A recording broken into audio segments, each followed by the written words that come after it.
Quem está acompanhando as discussões políticas, nossa, que coisa agradável, as discussões políticas. Quem está acompanhando as discussões políticas do momento deve ficar com a impressão, ou pode ficar com a impressão, de que está acontecendo uma coisa muito diferente do que a realidade sugere.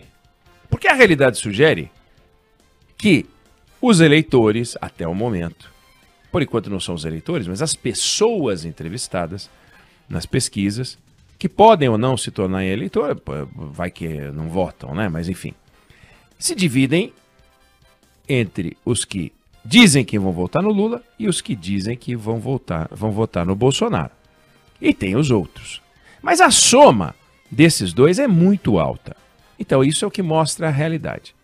Mas o debate político se dá em torno dos personagens que você fica com a impressão, quando eles discutem, que eles estão decidindo quem é que vai ganhar o Brasileirão.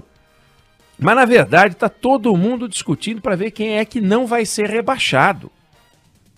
Mas a discussão fica para cá, tá todo mundo acompanhando e tal, porque eleição, é claro, só se resolve na hora da urna.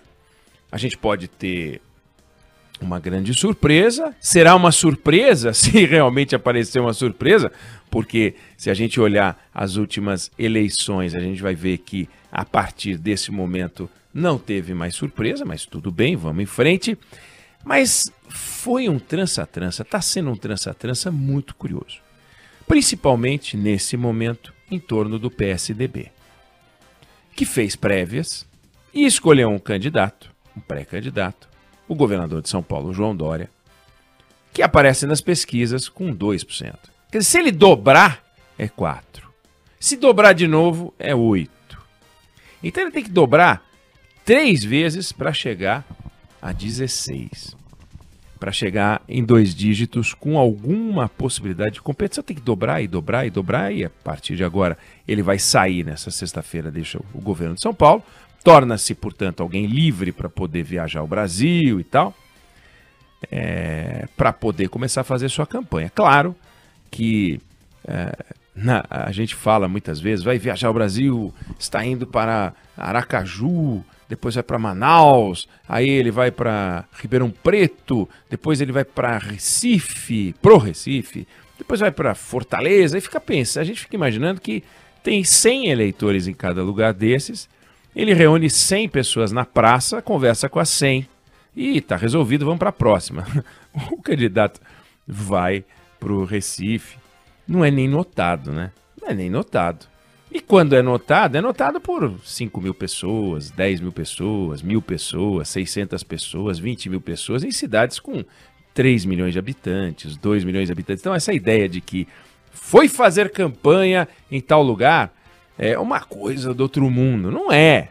Ele dá entrevista, ele fala, mas precisa fazer muito para poder ganhar destaque e mais destaque. Nós estamos falando de um candidato que tem 2% das intenções de voto. Mas a agitação política em torno dessa candidatura é um negócio impressionante. É impressionante. Nos últimos dias, o Eduardo Leite, governador do Rio Grande do Sul, que também deixa o cargo,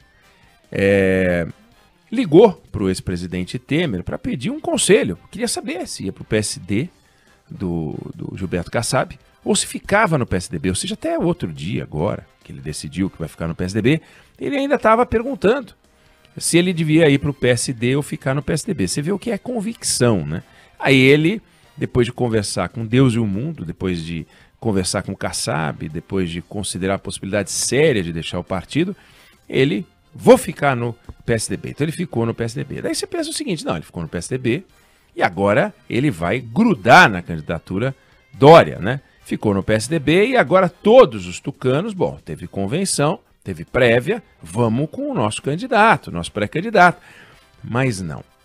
No PSDB é um festival de conspiração. É da tradição desse partido e esse partido continua a conspirar. Aliás, João Dória já participou de conspirações também, né? Porque ele deixou, na última eleição, o candidato Geraldo Alckmin para trás, né? Ele vai dizer que não, que ele só foi apoiar o Bolsonaro no segundo turno. Mas largou o Geraldo Alckmin, brigaram, não se falam mais, é um negócio bem complicado. O Geraldo Alckmin saiu do PSDB e agora vai ser, ou trabalha para ser, a não sei que aconteça uma coisa muito estranha, trabalha para ser candidato, ou melhor, parceiro da chapa do Lula como vice na chapa do PT. Mas se você pegar a história do PSDB, é uma história de conspirações, quer dizer, o Ciro Gomes era tucano, brigou e saiu, né? Aí o Tasso brigou com o Aécio brigou com o Serra, o tempo inteiro, o Dória com o Alckmin, que eu já falei aqui, eles estão o tempo inteiro brigando. E você vê que coisa louca, o presidente do partido, Bruno Araújo, assim que saiu o resultado das prévias, ele escreve artigos, né? E um dos artigos ele elogia as prévias, diz que o PSDB está dando um exemplo para o país, né? Um exemplo de democracia. Eles não chamam de primárias, né? Mas como se fossem as primárias americanas. Um exemplo, uma coisa extraordinária. Aí, essa semana, conversando com o nosso José Luiz da Atena, nosso colega, jornalista da Rádio Bandeirantes, ele fala que o nosso candidato não é João Dória, nem Simone Tebet, é aquele que tiver mais chance, mais viabilidade. Você diz, ué, mas como assim? Aí você pega o estatuto do PSDB, tem lá um artigo 58, inciso 4º, que diz o seguinte: compete à convenção, porque a convenção é o órgão máximo do partido para escolher o candidato. Então, as convenções vão acontecer entre julho e agosto, e os partidos vão finalmente, naquele momento e só naquele momento, definir, olha, nosso candidato é fulano, Beltrano, Beltrana, fulana. Mas diz lá no estatuto do PSDB, no artigo 58, inciso 4º, o seguinte: compete à convenção escolher os candidatos do partido aos cargos de presidente e vice-presidente da República ou proclamá-los quando houver eleição prévia para essa escolha. Ou proclamá-los quando houver a eleição prévia para essa escolha. E houve uma eleição prévia para essa escolha. A eleição prévia para essa escolha decidiu que o nome do partido para a eleição desse ano é João Dória.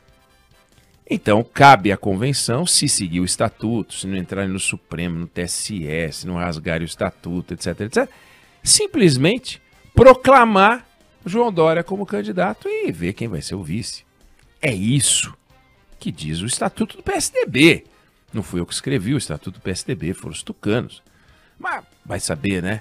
Bruno Araújo elogiava as prévias, agora está dizendo que o candidato não é o João Dória, nem a Simone Tebet, nem ninguém. Simone Tebet do MDB, nem poderia ser mesmo. É aquele que tem mais viabilidade. Aí você vai conversar com os políticos mais experientes, né? Pessoas importantes dentro do PSDB, eles dizem, não, pô, nós temos que criar uma chapa que enfrente essa polarização Lula-Bolsonaro. Ou seja, as favas, a nossa decisão de fazer prévia, as favas, o nosso compromisso com os princípios. O que vale são os fins, e os fins justificam os meios. E o meio é o seguinte: vamos derrubar o João Dória. Vamos derrubar o João Dória. O que a gente pode fazer para derrubar o João Dória? E está todo mundo trabalhando para derrubar o João Dória. Claro que, como ele tem 2%, derrubar o João Dória hoje é o seguinte: bom, é abrir as portas para uma alternativa, de repente, mais viável. Mas e o princípio? E aquilo que eles combinaram?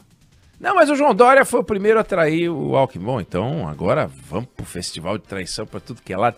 É uma loucura esse partido. Esse partido é uma loucura. Então nós temos que combater a polarização e tal. Aí você pega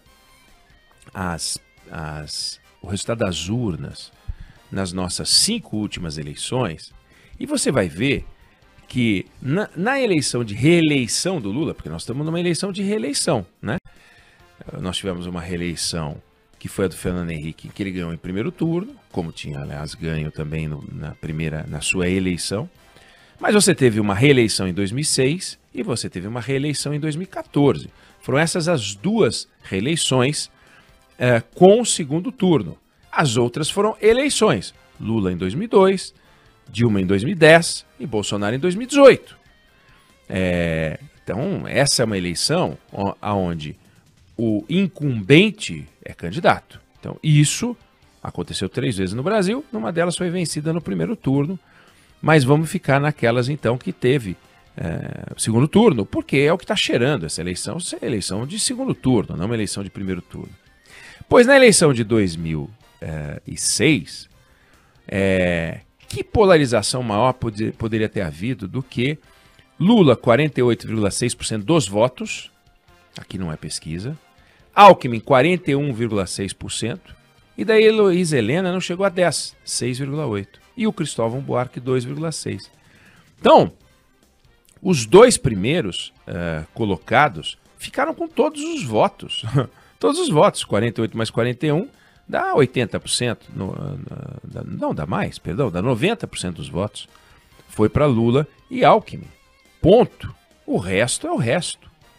Já na eleição da Dilma, que também foi uma eleição importante, né, porque teve uma disputa que no segundo turno foi muito apertada, e a Dilma ganhou batendo na trave, mas ela teve 41% dos votos, o Aécio 33% dos votos, e aqui sim, aqui você teve um terceiro candidato com 22% dos votos, que foi a Marina Silva. Importante, 22% dos votos, né? Então você teve uma em que a polarização foi absoluta, envolvia o Lula, e você teve uma outra em que a polarização foi grande, mas surgiu uma, digamos, terceira via, com chance de ganhar a eleição, mas que depois levou uma passada de perna, que foi a Marina, que passou dos 20%. O resto, essa é a história. Essa é a história, o resto é a eleição de primeiro mandato, né? Lula em 2002, você teve um garotinho com 17% dos votos no primeiro turno. Bolsonaro em 2018, você teve um candidato que foi o Ciro Gomes com mais de 10%, 12% dos votos, mas que em nenhum momento, né, colocou em risco a ida do Haddad para o segundo turno. Ou seja, as eleições de reeleição, você tem uma muito polarizada, que envolvia o Lula, e uma que foi polarizada, mas tinha uma candidatura importante, que foi a da Marina, que não envolvia o Lula. Quando envolve o Lula, a experiência que a gente tem, só tem uma eleição envolvendo o Lula com segundo turno na história mais recente. Agora teve lá o Lula em 1989, mas vamos ficar aqui nessa mais recente, né, depois do PSDB ter passado pela presidência, porque estamos discutindo aqui o PSDB. Você vai ver que o Lula produz uma polarização muito grande. O Lula é um personagem muito grande, e aí você tem os que gostam dele e os que o odeiam. E aí você tem alguém que trabalha esse sentimento, que é o Bolsonaro. Então você juntou 2 produtos químicos que, quando você coloca um perto do outro, aquilo vira uma coisa explosiva. E impedindo outros elementos químicos de aparecer na volta.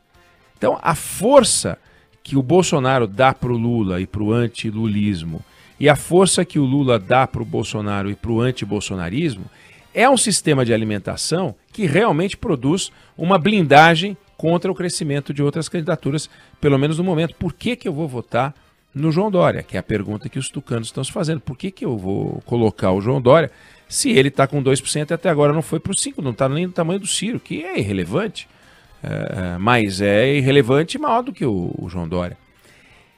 E esse é o quadro que a gente tem hoje. E é curioso porque a discussão é tão grande que fica parecendo que, se tirarem o João Dória e colocarem outro candidato, este outro candidato vai ser alçado à condição que a Marina Silva, por exemplo, conseguiu em 2014, virar um candidato competitivo. Será que ainda tem gente que acredita nisso, né?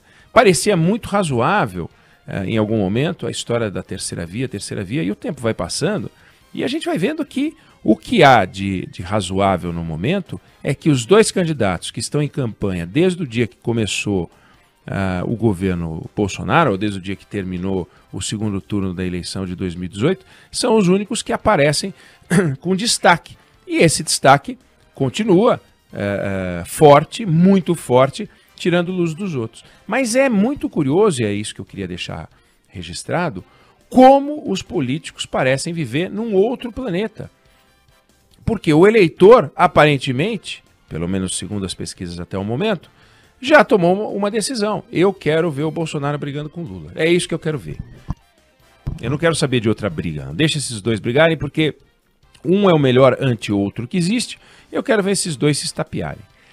E os outros ficam, e os políticos gastando energia. Como é que a gente faz para ter um outro candidato e tal?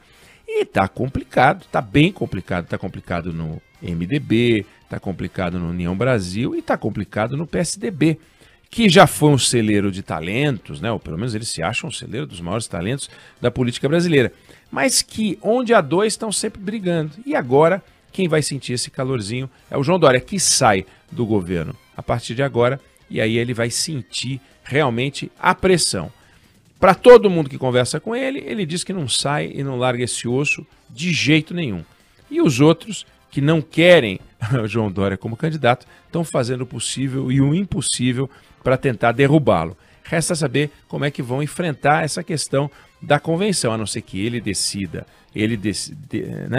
resolva que vai abrir mão, vai dar briga até judicial.